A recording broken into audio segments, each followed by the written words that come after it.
하나님 말씀 보겠습니다. 하나님 말씀 신약성경 마태복음 5장 23절에서 24절 말씀 보도록 하겠습니다. 마태복음 5장 23절에서 24절 말씀입니다. 제가 가지고 있는 성경으로는 신약성경 6페이지쯤 됩니다.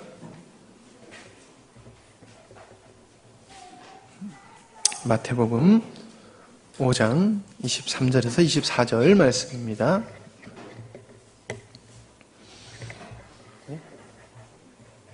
우리 함께 읽도록 하겠습니다. 시작. 그러므로 예물을 제단에 드리려다가 거기서 내 형제에게 옥망 들을 만한 일이 있거든 생각나거든 제물을 제단 앞에 두고 먼저 가서 형제와 화목하고 그 후에 와서 예물을 드리라. 아멘. 이 시간 성절이 우리가 영적으로 탈진하는 기회가 되지 말고 영적으로 이렇게 살리는 그런 명절이 되도록 여러분이 기도하시면서 마음 써주시기를 바랍니다. 또 이렇게 긴 명절 가운데 또 이렇게 저와 교회를 찾아서 말씀의 은혜를 나누려고 오시는 분들이 좀 계실 것 같아요. 좋은 은혜의 시간이 될 것 같은데 기도해 주시기를 바라고요. 오늘 밤 주술 준비를 하고 오시는지 모르겠어요. 올라가셔서 밤을 주서 가시기 바랍니다. 별로 반가워하지 않으시니 도시 사람들은 참 좋아하는데 우리는 늘 그냥 접해서 그런가 봐요. 근데 다 가져가면요 명절에 오신 분들이 또 주워갈 것까지 싹 주워가면 안 돼요. 그러니까 적당하게 여러분들이 주워다가 명절에 잘 잡수시면 좋을 것 같습니다. 아시지요? 이쪽 수양관 뒤에 묘 있는 왼쪽입니다. 그쪽으로 올라가시면서 여러분이 필요한 만큼 주워가시면 되겠어요. 뭐 다른 광고 있습니까?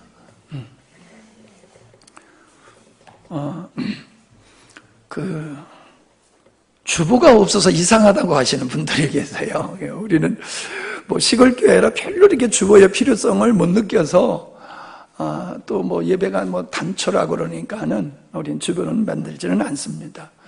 또 예배 전에 우리가 양강나팔을 불고 우리가 시작하는데 제가 이 양강나팔을 접한 지가 꽤 되는데 굉장히 불 때마다 그 소리가 우리에게 은혜가 돼요. 이게 종소리보다는 훨씬 우리의 마음을 주님께로 이렇게 못 오게 하는 그런 은혜가 있어서 그렇게 부르고 있습니다. 갓난 아이가 없어서 그렇지 갓난 아이들은 깜짝깜짝 놀랍니다. 자, 오늘 나눌 말씀의 제목은 관계의 영성이다. 그런 제목으로 말씀을 나누려고 합니다. 하나님은 인간을 만드실 때에 관계적 존재로 만드셨다라고 하는 걸 우리가 볼 수가 있지요. 육체를 가졌기 때문에 자연과의 관계를 갖게 하셨지요. 우리가 이 자연과의 관계가 정상적이지 못하면 우리가 육신이 존재할 수가 없지요. 그러나 우리가 또한 인격적인 존재이기 때문에 사람들과의 관계를 또 갖고 살게 됩니다. 사람들과의 어떤 관계를 갖느냐에 달려서 우리의 삶이 만들어지는 거지요. 세 번째가 우리는 영적인 존재이기 때문에 하나님과의 관계를 갖는 그런 존재로 하나님이 우리를 만드셨습니다. 이 세 가지 관계가 건강해야지 우리의 삶이 건강할 수 있다. 저는 그렇게 보고 있습니다. 어느 것 하나 소홀히 할 수 없는 이 세 가지 관계가 매우 중요하다고 저는 믿고 있습니다. 오늘 본문 말씀이 우리에게 주어지고 있는 내용이 두 가지가 있는데 그것은 하나님과 우리와의 관계이고 이 수직적인 관계지요. 그 다음에 그 하나님과 우리와의 수직적인 관계를 바탕으로 해서 수평적인 관계가 또 있다는 것을 우리에게 말씀해 주고 있습니다. 어떤 분들은 하나님과의 관계는 매우 중요하게 여기면서 수평적인 이웃과의 관계를 소홀히 하시는 분들이 간혹 있어요. 하나님하고만 잘 통하면 돼. 물론 하나님과의 관계가 좋아야지, 우선이어야지 되는 건 맞습니다. 그러나 그 하나님과의 바른 관계는 사람과의 아름답고 바른 관계를 또한 맺게 된다는 겁니다. 그래서 수직적인 관계와 수평적인 관계가 건강할 때에 우리의 삶은 하나님께서 원하시는 아름다운 삶이 될 줄로 믿습니다. 목숨을 다하여 하나님을 사랑하라고 말씀하셨지요. 수직적인 관계지요. 이웃을 네 몸과 같이 사랑하라고 말씀하셨지요. 수평적인 관계입니다. 우리는 자연과의 관계, 이 자연을 토대로 살아가는 이걸 우리가 함부로 생각하면 안 되지요. 땅을 착취한다든가 땅을 죽이면서 우리가 살게 되어지면 자연을 파괴하면은 우리는 하나님이 우리에게 허락하신 이 자연 속에서 주님이 주신 은혜 생활을 할 수가 없습니다. 그래서 이 자연과의 관계와 사람과의 관계와 하나님의 관계를 아주 우리는 다 소중하게 갖고 나가야 될 줄 믿습니다. 아담의 실패가 어디 있습니까? 아담의 실패는 하나님과의 관계의 실패입니다. 하나님과의 관계가 실패하니까는 사람과의 관계도 실패로 이어졌지요. 그리고 땅의 저주를 받고 엉겅퀴와 가시덤불을 내게 됐지요. 살 중에 살이요 뼈 중에 뼈라고 여겼던 아내를 향하여서 원수로 여기는 이 끔찍한 역사가 일어나게 되고 그 자녀들이 형의 동생을 죽이는 이 불행한 역사가 하나님과의 관계로부터 시작됐다는 겁니다. 인간이 병들고 가정이 깨지고 그 처참하게 인생에 사는 관계가 이런 환경이 왜 만들어졌느냐? 하나님과의 관계가 깨져보니까 그렇게 됐다는 겁니다. 망가진 인생도요, 하나님을 만나면은 치유가 이루어지고 회복되어지는 것을 우리는 흔히 보고 있습니다. 인생의 실패는 저는 능력에 있다고 보지는 않습니다. 관계의 실패에 있다고 봅니다. 그 중에서 가장 중요한 것이 하나님과의 관계를 실패하게 되어지면 모든 관계가 실패하는 것이기 때문에 우리가 그냥 하나님을 믿는 사람, 예수님을 믿는 사람이니까 하나님과의 관계가 중요해야 돼 이렇게만 생각하지 말자는 거예요. 정말로 우리가 한번 자세히 인생과 우리의 삶을 살펴보면은 모든 관계의 기본은 하나님의 관계에 근거하고 있다라고 하는 것이지요. 그래서 우리의 행복은 사람과의 관계로 말미암아 만들어지는 게 아니라 하나님과의 아름다운 관계로 만들어지는 것이다.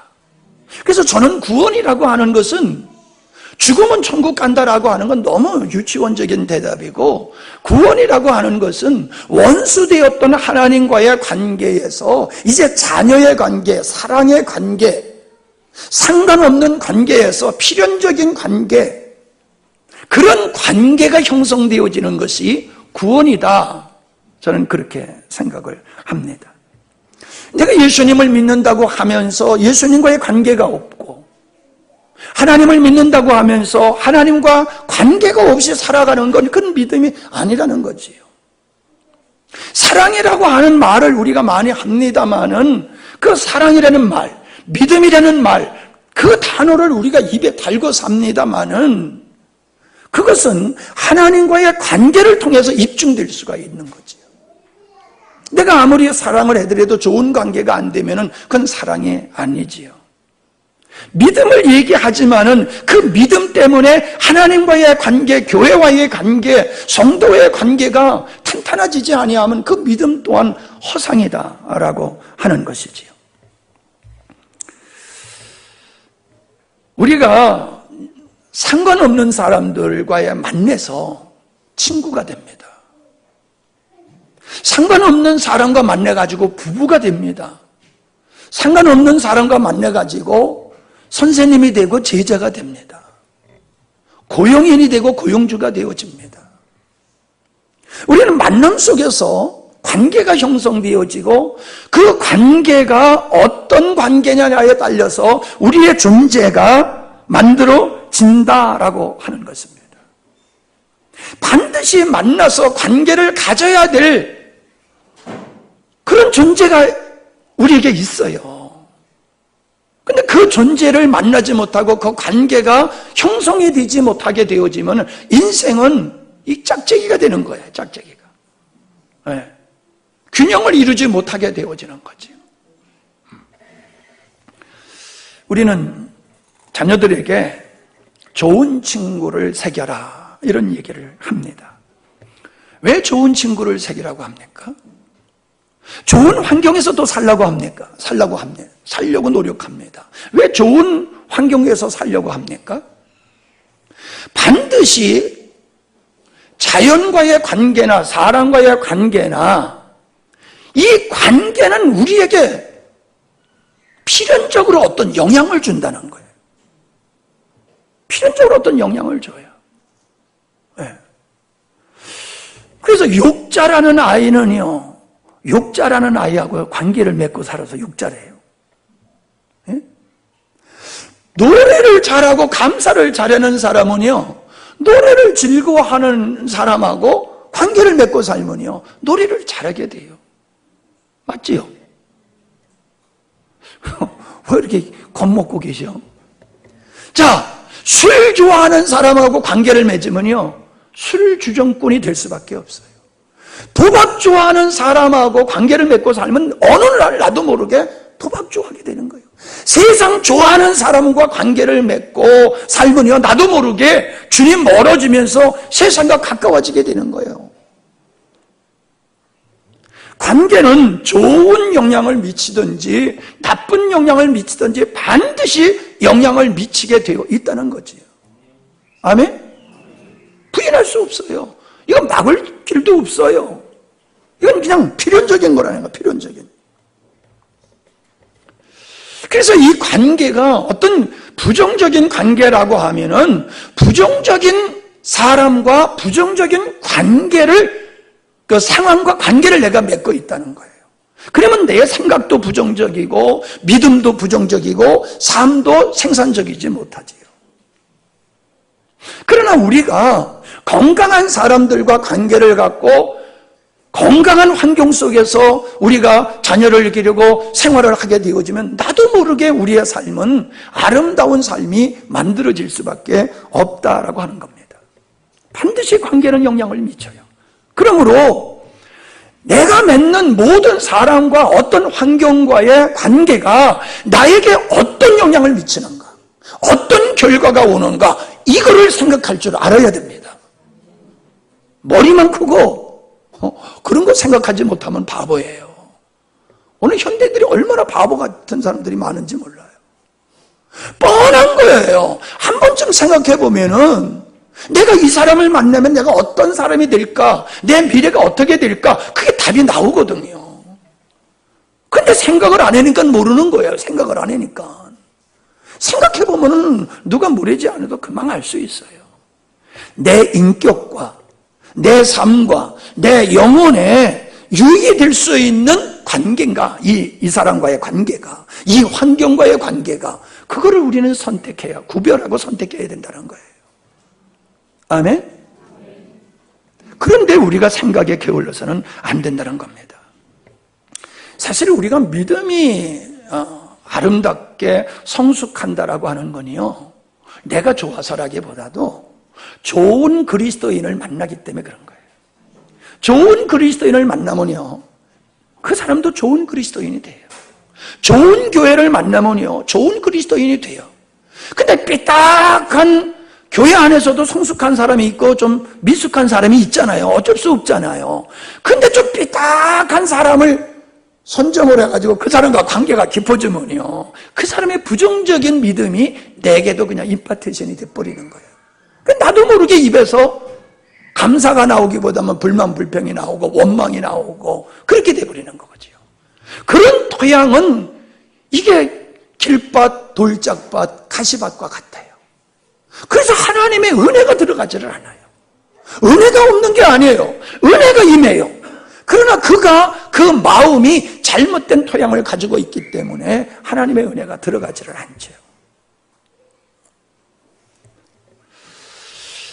참 이렇게 보다 보면은 그 믿음의 생활하다가 상처받는 분들이 계세요. 그럼 그분들이 자기가 지금 믿음의 생활을 하지 않는 이유를 얘기하는 거 보면요, 부끄러워요. 왜? 참 누가 그렇게 살아갔을까? 왜 교회가 왜 그랬지? 왜 그래서 저 사람을 저렇게 실족해야 할지? 이런 부끄러운 마음이 들 때가 있어요.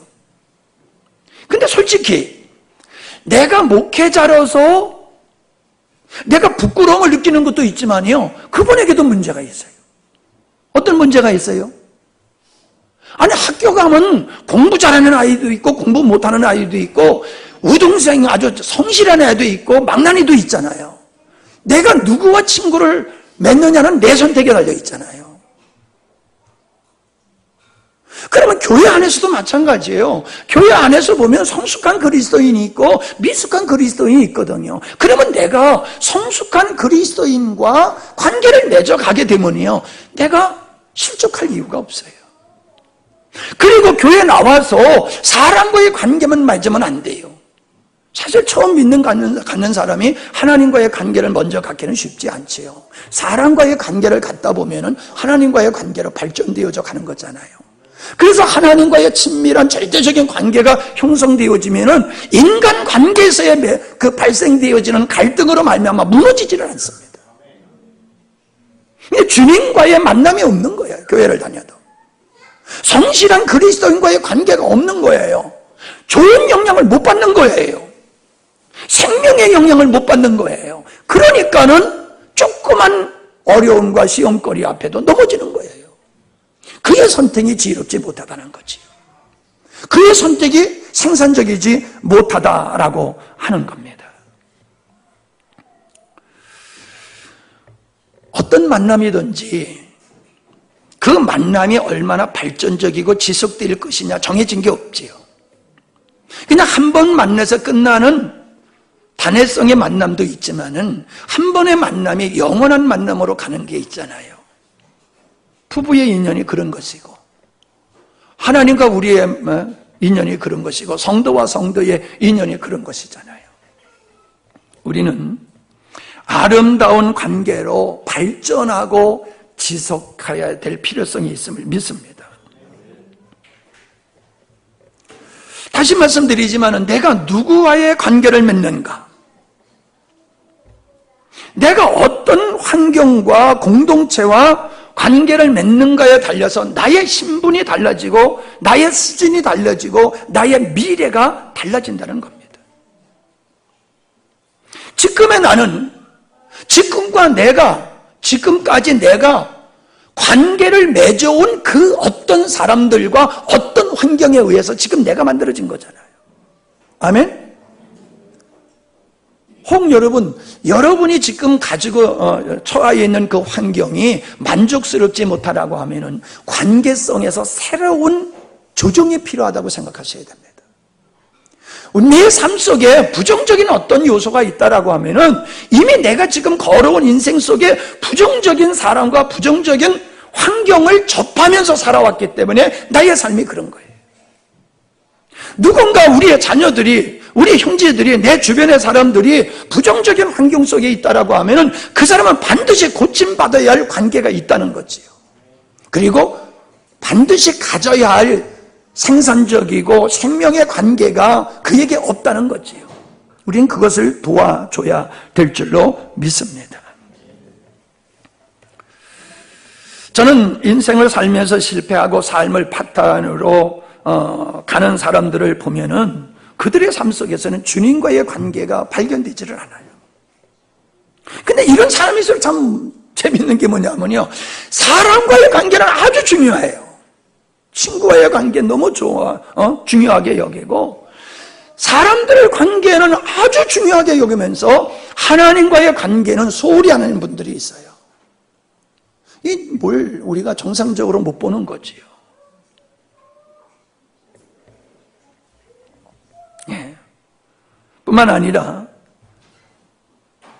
그 관계성의 순수성이 있느냐라고 하는 거예요.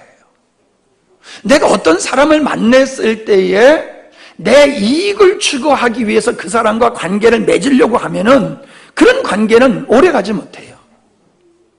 이게 순수해야 돼요. 다시 말하면은 나의 유익을 따라서 관계를 맺기보다는 너를 세우기 위한 관계를 맺어야 되고, 땅의 것, 육신의 것, 세상적인 것을 얻기 위해서 관계를 맺는 것은 환경이 바뀌어버리면 원수가 될 수가 있어요. 지금은 그렇게 좋은 관계지만은 가다 보면 원수의 관계가 되어 있어요. 부부 관계가 그렇게 되잖아요. 부부 관계가 사랑의 관계로 시작되는데 왜 원수의 관계를 끝내요? 목적이 잘못된 거죠. 왜 사람이 망가져요? 잘못된 관계를 갖고 있는 거예요. 잘못된 관계. 믿음이라고 하는 것도 잘못된 관계가 있을 수 있어요. 하나님을 믿는다고 그게 바로 다 믿는 게 아니지요. 하나님을 수단으로 삼으면 그거는 하나님과의 관계가 정상적인 관계가 아니지요. 그게 착각하는 거지요.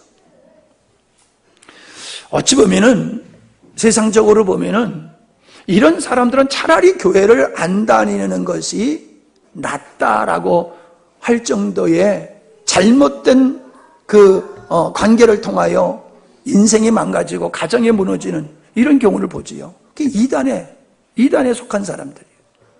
이단에 속한 사람들은 차라리 이 세상에서라도 그런 발걸음이 없었다라고 하면 이 세상에서나 그래도 잘 먹고 잘 살 텐데, 이게 잘못된 이단하고 관계를 맺어버리게 되어지면은 이 세상에 인생도 망가지고 죽어서도 멸망해 가고 얼마나 불쌍한지 모릅니다. 좋은 인격, 바른 가치관, 아름다운 비전, 건강한 신앙, 이 모두가 좋은 사람과 영적인 그리스도인과 아름다운 교회의 환경을 접함을 통해서 이루어진다라고 하는 것을 우리가 알 수 있습니다. 우리는 좋은 관계를 가지면요, 많은 유익을 얻어요. 좋은 사람과 관계를 맺으면요, 내가 어려울 때 부탁하면 거절 못해요. 근데 평소에 관계가 없어. 그런 사람한테 뭘 부탁하면요, 그게 장담할 수가 없어요. 우리 카렌다 이제 하라고 연락이 왔는데, 이 양반은 1년 내내 아무 소식 없다가 꼭 이때 되면은 전화를 하고 아주 굉장히 친한 것 같이 말이야. 목사님, 그동안 잘 지내. 근데 이상하게 불편해요, 내가. 그런 전을 봐도 괜히 마음이 불편해요. 이 사람은 장로로서 나를 목사로 보는 게 아니라 수단으로 보는 거라구나. 경제의 수단으로 보는 거지, 나를 인격자로 보고 목사로 보는 게 아니라구나. 많이 불편해요. 그래도 내가 필요한 거니까, 그래도 다른 데보다 싸게 하니까 하긴 하지만은, 제가 그분을 생각할 때 마음에 기쁨이 없어요. 즐거움이 없어요.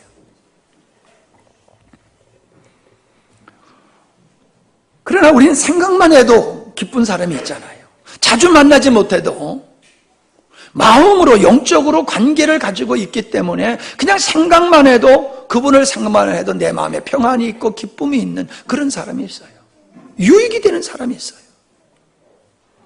그런 사람과의 만남을 이루어지게 되어지면요, 성숙한 사람, 나보다 성숙한 사람을 만나고 그분들과 관계를 발전시켜 나가면은 나의 삶이 상승하게 되어 있는 거지요. 아멘? 틀림이 없어요. 나는 이 땅에 고립되어서 힘들게 노년을 보내시는 분들을 우리가 많이 보게 되어지는데, 사실 가만히 생각해보면 그분들도 자기 스스로가 고립되는 외로운 삶을 사시는 거예요. 교회 나와봐. 교회 나오면 젊은이들이 그냥 어르신하고 얼마나 잘 친구가 되어지고 가족이 되어질 거냐 말이에요. 근데 교회 나오라면 안 나오잖아요. 그리고 자기 혼자 방콕하고 외롭다고 하다가 외롭게 혼자 가잖아요. 사실 우리가 고립된 어떤 환경과 고립된 삶을 살고 있다고 하는 것은 우리가 평소에 좋은 관계를 성실하게 우리가 가지지 않았다는 겁니다. 내가 힘들고 어려울 때 나를 도와주는 사람이 없다라고 하는 것은 평소에 내가 다른 사람과 좋은 관계를 못 맺었다는 거예요. 그러니까 고립이 되고 힘들고 어려운 거예요. 아멘? 근데 우리가 잘 가다가도요, 관계가 이게 좀 안 좋을 때가 있잖아요. 관계가 안 좋아가지고, 이대로 가다는 이 관계가 깨지겠다. 근데 관계가 깨질 정도가 아니라, 이거 원수가 되겠네, 라고 하는 환경이 올 때가 있잖아요. 살다 보면 그런 사람 만나잖아요. 살다 보면 부부지간에도 그렇게 되잖아요. 여러분, 관계를 발전, 지속할 수 있는 비결이 뭐냐면 용서입니다. 아멘? 용서예요. 우리는 본의 아니게 실수할 수 있고, 알면서도 우리는 실수할 수 있는 가능성을 우리는 지니고 사는 사람입니다. 목사 아니야 세상 없는 사람이라도 완벽할 수가 없어요. 아무리 내가 부부지간에 사랑한다 할지라도 완벽할 수가 없어요. 어떤 한 번의 사건을 통해서 사랑의 관계가 원수의 관계로 발전할 수가 있는 겁니다. 그런데 그렇게 원수의 관계로 나가버리면요, 그동안에 쌓아왔던 모든 것을 다 상실하게 되는 거지요. 얼마나 불행한 겁니까? 그러나 주님의 마음으로 용서를 해버리면요, 깨질 수밖에 없는 관계가 절대로 깨지질 않아요. 사랑이 깨지고 용서가 없기 때문에 관계가 깨지는 것이거든요. 우리가 주님께 속해 있으면요, 용서 못할 일이 없어요. 용서하지 못할 일이 없고 사랑하지 못할 사람이 없는 거예요. 근데 우리가 나 중심적인 삶, 내 이익을 추구하는 삶을 살다 보니까는 관계가 깨지게 되더라라고 하는 겁니다. 저는 우리가 살면서 반드시 필연적으로 끝까지 가야 할 관계가 바로 가족관계, 교우관계, 하나님과의 관계다라고 저는 생각합니다. 우리가 일반 다양한 사람들의 관계도 소중하지만요, 가족과의 관계가 무너지면은 다른 사람들의 관계가 별 의미가 없어요. 우리의 삶의 모든 능력은 가족과의 아름다운 관계 속에서 이게 형성되는 것이거든요. 그 사업 때문에, 직장 때문에 너무 바빠가지고 자녀들과의 관계가 소홀하고 부부지간의 관계가 이게 멀어지기 시작하면요, 인생에 실패하는 거예요. 돈 버느라고, 공부하느라고, 심지어 목회자들도 목회하느라고 가족들과의 관계를 실패함으로 말미암아 목회는 성공할 수 있을지 모르지만 인생에서 실패하는 일들이 벌어진다는 거지요. 그래서 아주 필연적이고 반드시 끝까지 지켜나가야 될 이 관계는 가족과의 관계다. 동의 안 하십니까? 그럼 아멘 하지 말아야지. 동의 안 하십니까? 하고 아멘 하면 동의 안 한다는 얘기 아니에요. 그때는 가만히 있다가 동의하십니까? 그럴 때 아멘 해야지 동의를 하는 거지. 동의하십니까? 여러분, 가족과의 관계를 깨는 거는요, 어떤 거든지 버리세요. 용납하지 마세요. 희생하세요. 그 다음에 교우와의 관계입니다. 하나님은 우리에게 은혜를 주실 때에 그리스도의 몸이라고 하는 교회, 성도들을 통해서 우리에게 은혜를 주시는 거예요. 물론 그 성도 중에 한 사람, 그 목회자가 될 수 있는 거죠. 성도와의 관계가 좋아야지요, 교회 나가는 게 즐거워요. 예배 드리는 게 즐겁고요. 목사님과의 관계가 좋아야지 은혜가 돼요. 목사님과의 관계가 안 좋으면요, 은혜가 안 돼요. 아무리 설교를 잘해도요, 괜히 시험거리가 돼버린다니까요. 우리가 믿음을 실패하면 어떻게 돼요? 인생을 실패하는 거예요. 믿음을 실패하면 인생을 실패하게 돼 있어요. 그래서 우리는 목사님과 성도와의 관계를 필연적으로 우리는 가져야 되고 그걸 지켜가야 된다는 거예요. 다시 얘기하면요, 우리가 교회와의 관계가 바르지 아니하면 다른 관계를 갖게 돼 있어요. 인생은 절대로 혼자 못 살거든요. 그럼 교회와 관계를 안 가지면은 교회 아닌 세상 것과 관계를 갖게 돼 있잖아요. 술친구하고 관계를 갖게 되고, 도박하는 사람하고 관계를 갖게 되고, 사기꾼하고 관계를 갖게 되고, 욕쟁이하고 관계를 갖게 되고, 끝난 그런 인간이 돼버리는 거예요. 우리는 그냥 교회와의 관계가 소홀해도 된다고 생각하는 것은 그냥 먹고 사는 데에 목적을 두고 그걸 전부로 하는 사람들이에요. 그런 사람들은 성도와의 관계를 그렇게 소중히 여기지를 않아요. 왜? 가치를 모르니까. 그러나 인간은 먹고 사는 게 전부가 아니라 하나님의 형상대로 지음을 받았고 하나님의 목적에 의해서 자녀로 부름을 받은 우리의 삶은 먹고 마심에 있는 게 아니라고 했을 때에 우리의 그 정체성을 유지하며 살아가는 데 있어서 나에게 영적인 도움, 내 생활에 진정 도움을 주는 사람들은 믿음의 형제자매라고 하는 걸 알게 되지요. 그래서 우리는 믿음의 형제자매들과 목사님과의 관계를 아름답게 가지고 발전해 나간다라고 하는 겁니다. 재미있는 것은 분명히 관계는 공동체를 만들어가지요. 가족이라고 하는 이 가정이라고 하는 가족이라고 하는 공동체는 혈연 관계잖아요. 혈연 관계가 가정이라는 공동체를 만들잖아요.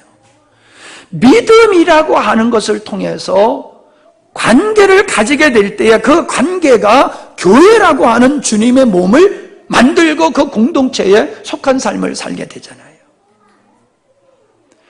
내가 학생이 되는 것은 학교라고 하는 그 공동체 속에 내가 공부하러 들어갔기 때문에 내가 학생이 되는 거잖아요. 학생이기 때문에 공동체의 일원이 되는 거잖아요. 반드시 우리는 홀로 사는 존재가 아닙니다. 관계적 존재고 그 관계적 존재는 어떤 공동체에 내가 일원이 되게 되어 있어요. 아멘? 여러분 왜 주일날 영광스러운 교회 예배당에 와서 제가 설교하는 말씀을 왜 듣습니까? 다른 믿음의 공동체가 많잖아요. 근데 저하고 관계를 갖다 보니까 서로의 관계를 갖다 보니까 주일날 다른 교회 안 가고 여기 오잖아요. 아멘? 그래서 여러분의 선택에 의해서 관계에 의해서 영광스러운 교회라고 하는 공동체가 세워지는 거지요. 그 공동체의 멤버들이 어떤 멤버냐? 어떤 의식을 갖고 어떤 정체성을 갖고 얼마나 영적인 부분을 가졌느냐에 달려서 그 공동체가 정해지는 거예요. 사람들은 교회는 다 똑같다고 그래요. 맞아요. 교회는 어떤 면에서 똑같아요. 그러나 절대로 똑같지를 않아요. 하나님을 믿는다라고 하는 측면에서 하나님의 자녀라고 하는 측면에서는 다 동일하지요. 그러나 그 사람들의 인격과 그 사람들의 영적인 측면에서 바라보게 되어지면요, 주님의 촛대를 옮겨야 될 교회라는 공동체가 있을 수 있고요, 주님이 보시기에 아까울 정도로 사랑스러운 그런 교회라는 공동체도 있다는 거죠. 그래서 우리가 전도를 해드려도요, 전도하면서 아무 교회나 가,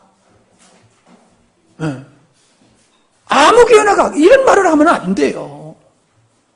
전도하는 것도 중요하지만은 좋은 믿음의 공동체를 우리가 소개하고 안내하는 것도 전도하는 것만큼 중요한 거죠. 반드시 우리는 공동체를, 관계는 만들어낸다라고 하는 겁니다. 그러면서 우리는 공동체 속에서 상호 보호적, 상호 의존적인 존재가 된다는 거예요. 상호 의존적인 존재가 된다. 땅과 나무는 상호 보완적인 의존적인 존재잖아요. 나무가 없으면 땅은 황폐화가 됩니다. 나무가 있기 때문에 땅이 기름지어지는 거잖아요. 그런데 땅이 없이 나무가 존재할 수 없잖아요. 상호 의존적인 존재라는 거예요. 하나님이 아담과 하와를 만들었을 때 그렇습니다. 머리와 몸이 서로 의존적인 존재예요. 주님과 우리와의 관계가 그렇다는 거예요. 우리는 이 의존적인 관계 속에서 우리가 살아가게 되는데 거기에는 책임과 의무가 따르게 되는 거지. 자기 역할을 충실히 감당해야 돼요. 자기 역할을 충실히 감당하게 되어지면은 그 관계는 성장하게 되고 발전하게 되고 지속되어질 수 있다라고 하는 걸 우리는 알 수 있습니다.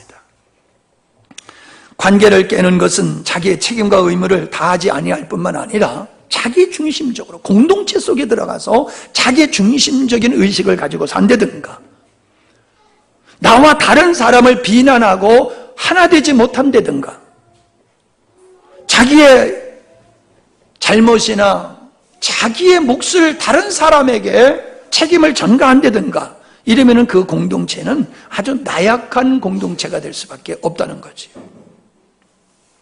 우리는 아름다운 교회를 이 땅에 세워나가는 것이 우리가 추구해야 할 목적이기도 하지만은 아름다운 교회 관계는 하나님과 관계, 성도와의 관계가 아름다워지면 아름다운 교회가 세워지는 겁니다. 아름다운 교회를 만들겠다고 하면서 하나님과의 관계가 엉성하고 성도의 관계가 없이 살아가면서 내가 아름다운 믿음과 아름다운 교회를 만들 수는 없는 거예요. 여러분, 공동체가 무너지면은 그 공동체의 일원인 나도 무너지게 되어 있잖아요.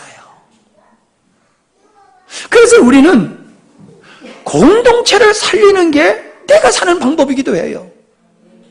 주님의 원하시는 아름다운 영광스러운 교회라고 하는 믿음의 공동체를 우리가 아름답게 만들어가면요, 그 혜택을 우리가 받게 되는 거예요. 내가 받게 되는 거예요. 근데 교회가 시험 들어버려. 그러면 우리가 고난을 당하게 되는 거지. 왜 우리가 이 대한민국의 지금 어려운 위기 앞에서 우리가 기도해야 됩니까?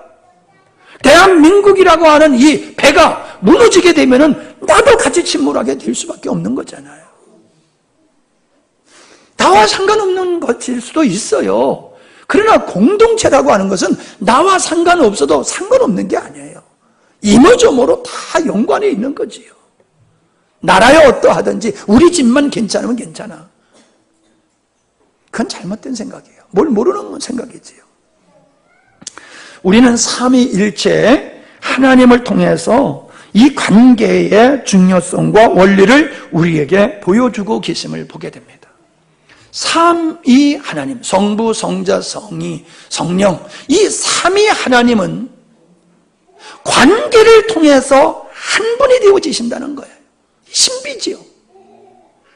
관계가 없으면 삼위 일체가 될 수가 없어요. 삼위가. 우리가 몸과 영이 하나 되기 때문에 이 영과 몸이 하나 되는 관계를 통해서 인격자로 우리가 이 땅에 존재하는 거잖아요. 우리는 하나님과의 관계가 우리 성도의 삶인 것을 삼위일체 하나님의 관계를 통해서 우리에게 보여주고 계심을 보게 되어집니다. 그래서 우리는 아름다운 관계를 위해서 가꾸어야 할 덕목이 있는데, 그것은 함께하는 것이며 화목하는 것이며 용서하고 복종하고 사랑하고 섬기는 것이다 라고 하는 겁니다. 그래서 성경에는 서로라는 말씀이 많이 나와요. 서로라는 말씀. 서로 격려하라, 서로 덕을 세우라, 서로 자비를 베풀라, 서로 복종하라, 서로 대접하라, 서로 죄를 고백하라, 서로 용서하라, 서로 위로하라, 서로 기도하라, 서로 짐을 나눠지라, 서로 문안하라, 서로 도우라, 서로 거짓말을 하지 말라, 서로 악한 말을 하지 말라, 서로 원망하지 말라. 따라합시다. 서로 사랑하라. 서로 사랑하라. 이 말씀 속에 다 담겨져 있어요. 서로라고 하는 말은 관계를 나타내는 말이지 않습니까? 서로 살리는 관계를 가지게 되면 너도 살고 나도 살게 된다는 거예요. 그러나 너를 죽이면 내가 살 것 같지만 그렇지 않아요. 우리는 관계적 존재이기 때문에 내가 너를 죽여버리면 나도 죽게 돼 있어요. 산속의 옹달샘에 고기 2마리가 살다가 싸워가지고 한 마리를 죽였다고 그랬잖아요. 야, 이 옹달샘에 이 우물에 내가 주인이다, 내가 전부다 그랬더니 죽은 고기가 썩어서 그 썩은 물 때문에 그 고기도 죽는다고 그러잖아요. 여러분, 남을 죽이고 내가 살려고 하는 것은 어리석은 겁니다. 그를 살리면은 그가 나를 살리는 존재가 되는 거예요. 내가 살려고 들지 말고 너를 살리는 일을 하세요. 아멘? 네, 너를 살리는 일을 하세요. 가족과의 관계도 마찬가지예요. 너를 살리면 내가 살고 너를 죽이면 나도 죽게 되어 있다는 거예요. 왜? 상호 책임적이고 보완적인 존재이기 때문에 그렇다라고 하는 겁니다. 말씀을 마치겠습니다. 네, 설교가 좀 길지요? 그래도 제가 오늘은 좀 한 10분 정도 일찍 끝내려고 하는 겁니다. 누구를 좀 신경 써가면서. 에베소서 4장 11절과 12절을 보면요, 그가 어떤 사람은 사도로, 어떤 사람은 선지자로, 어떤 사람은 복음 전하는 자로, 어떤 사람은 목사와 교사를 주셨다 그랬는데 왜 이런 사람을 교회에 주셨냐 하면은, 첫째는 성도를 온전케 하며, 두 번째는 봉사의 일을 하게 하며, 세 번째는 그리스도의 몸을 세우기 위해서 교회에 이런 사람들을 직분자를 세웠다라고 말하고 있습니다. 근데 가만히 살펴보면요, 개인적인 인격과 영성은 단체의 관계, 이 단체의 관계를 성숙하게 하게 되고, 그리스도의 몸이라는 공동체를 성숙하게 하는 데에 근본이 되는 거예요. 그러니까 내가 예수를 잘 믿는다라고 하면은 더불어 모든 형제 자매들이 화목할 수 있는 관계를 맺을 수 있도록 역할을 해야 된다는 거예요. 내가 하나님 앞에서 믿음이 있다라고 하면은 그리스도인 몸인 교회를 아름다운 교회로 만들어가는 역할을 감당해야 된다라고 하는 것을 우리에게 보여주고 있습니다. 성도가 서로의 관계 속에서 사랑이 깊어지는 것만큼 아름다운 관계를 통해서 깊은 영성이 이루어질 줄로 믿습니다. 너를 살리고 너를 세우는 관계에 우리가 헌신하게 될 때에 우리의 관계는 아름다운 관계가 될 줄 믿습니다. 다시 한번 말씀드립니다. 너와 나와의 관계가 소중하지만은 그 너와 나와의 관계의 아름다움의 발전은 하나님과의 발전, 하나님과의 관계에 근거한 것이다. 아멘? 하나님과의 관계가 승리하면 사람과의 관계가 승리하고, 하나님과의 관계가 깨지면은 사랑하던 사람들과의 관계도 반드시 깨지게 되어 있습니다. 여러분의 삶 속에서 정리해야 될 관계가 어떤 것이며, 새롭게 관계를 가져야 되고, 또 발전시켜야 될 관계의 부분이 어떤 것인가를 여러분이 깊이 생각해 보는 시간이 되기를 바랍니다. 기도하십니다. 하나님, 감사합니다. 고맙습니다. 원수되었던 우리를 하나님의 자녀되는 관계로 불러주시고, 하나님과 우리와의 관계가 생명의 관계가 되어짐으로 주님으로 말미암아 이 땅에서 승리하는 삶을 살게 하시고 하나님의 의를 이루어내게 하시니 고맙습니다. 쓸데없는 관계, 유익하지 못한 관계는 청산하게 하시고 깊어져야 할 관계를 돈독히 해나갈 수 있는 저희들이 되게 하시되, 절대적인 가족과의 관계, 성도와의 교회와의 관계, 하나님과의 관계는 필연적으로 저희들이 유지해 나가며 발전해 나갈 수 있는 저희들이 되게 해 주시옵소서. 우리는 끊임없는 사람과의 만남이 다가오고 있습니다. 그 만남이 아름다운 관계로 발전되게 하시고 하나님의 의를 이룰 수 있는 관계로 나갈 수 있도록 이끌어 주시옵소서. 그런 분별과 그런 결단이 우리들에게 있게 하여 주시옵소서. 예수님의 이름으로 기도하옵나이다. 아멘. 네, 다 같이 일어나서 찬송가 220장 찬양하시겠습니다. 찬송가 220장입니다.